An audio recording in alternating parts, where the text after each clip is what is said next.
আমরা খবর পেলাম সিরাজগঞ্জ বাওয়েতারা জেলায় বন্যার পানিতে একটি বস্তা ভেসে আসছে। সেই জন্য আমরা দেখতে আবার আমি এইখানে এলাম। ড্রোন কিনে জলদি জলদি উড়ান, ভালো লাগবে, মজা লাগবে।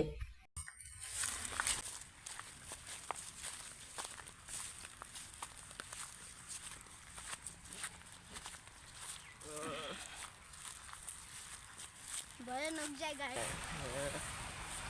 তো আমরা সেই বস্তার কাছে এগিয়ে এলাম। এগিয়ে এসে আমার একটি ভাইকে প্রশ্ন করবো যে এখানে কিভাবে আসলো বা আপনারা কিভাবে দেখলেন যে এই বস্তা এখানে আসলো। তো আমি একজনকে ডেকে আনলাম। তো এখন এই ভাইটি বলবো যে কিভাবে এখানে আসলো। অবস্থানের ভিতরে বন্যার ভিতর 7 দিন ধরে একটা বস্তা ভেসে যাচ্ছে। বস্তার ভিতরে মানে কি আছে তা না সেটা আমরা জানি না, কিন্তু বস্তার সাইড দিয়ে রক্ত রয়েছে, এটা বোঝা যাচ্ছে যে রক্ত। সেই কারণে এখানে কেউ কবর দিতে পারছে না, মানে মসজিদ অবস্থানের ভিতরে কেউ কবর দিতে পারছে না, মানুষ মারা যাচ্ছে। তাও সেটা অন্য অবস্থানে দেওয়া হচ্ছে, নিজেদের বাড়ির কাছে একটা অবস্থান দিয়ে। এই বস্তার কারণে সবাই ভয় পাচ্ছে, গ্রামে রাত করে গেলে সবাই এই জিনিসটা বলে চিৎকার চেঁচামেচি শোনে সবাই। তো আমরা এখানে সাহস হয়ে এসেছি, সাইডে আরও 10-12 জন লোক আছে, তার সাথেকে আমরা দেখাচ্ছি না, কিন্তু সারা আরও ভয়ের জন্য তারা একটু ফাঁকে রয়েছে। আমরা এই যে 3-4 জন এসেছি, সারবে একটু বন্যার কারণে কস্তুরি মস্তুরি অনেক মেলা কিছু ভেসে এসেছে, বোতল মতল পানিতে একটা বস্তা বাইসা আইছে, বন্যা পানিতে একটা বস্তা হয়ে যাইছে। এই পুলিশরা আইছে একটু তদন্ত নেয়, তাহলে কোনো একটু ভালো হয়। আর তদন্ত না নেয় তাহলে কি এটা বলা যাবে না। মানুষজন দেখছে, ওমরা আরো কয়েকজন আছে, এরা দেখছে, এরা বলছে। আমরা এটা একটু রেডিও করতে পুলিশদের জানাই।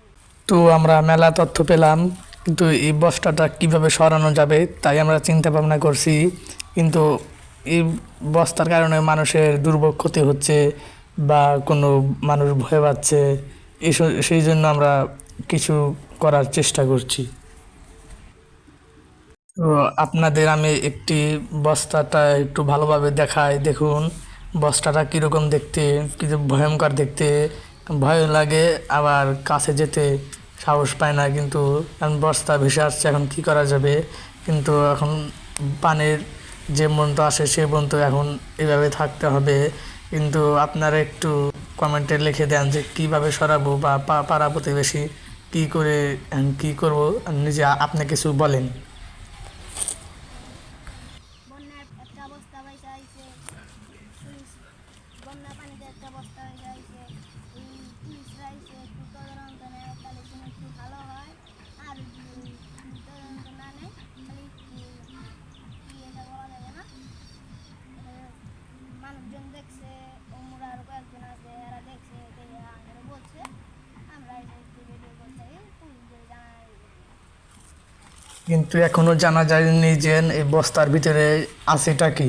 সেই জন্য আমরা খুব তদন্ত নিচ্ছি যে